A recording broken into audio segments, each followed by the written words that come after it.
Moji starši, enkrat sem prišla domov zadeta od trave in se jim je čisto zrolal. Ker sem prišla pa domov tako pijana, da nisem mogla stati, je bilo pa smešen. Mislim, saj se jim je tudi malo zrolal, sam je bilo bolj smešen. In potem sem jaz prav enkrat rekla, pa kako, mislim, ne, ker enkrat mi je fotor celo rekel nekaj na foro, da on bi se kar, ne vem kaj, ne, da bi me, ne vem kva ženo, odstranili iz familije, kva, če bi jaz travo kadila, ne, in jaz tako, ali pa, ker pa pijemo alkohol, pa tudi ti piješ alkohol konec koncev, ne, je pa v redu. Ja, sem rekla, no, dajva pač pogledati, ne, zdaj efekte alkohola pa trave, ne, pač pa ne, da je od tega dvojega ful dober, ampak dajva pogledati. Se pravi, ko je človek na alkoholu, je dostikrat agresiven,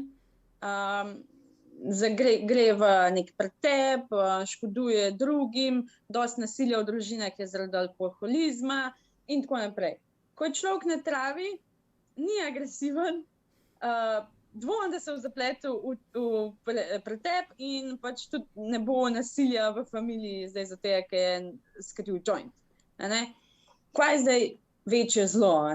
Mnogo nisva prišla na zeleno vejo, po mojem še danes ne bi, ampak tako, tak zanimiv pogled dostih staršev sem pa ugotovila na te dve najbolj klasični substanci pri najstnikih.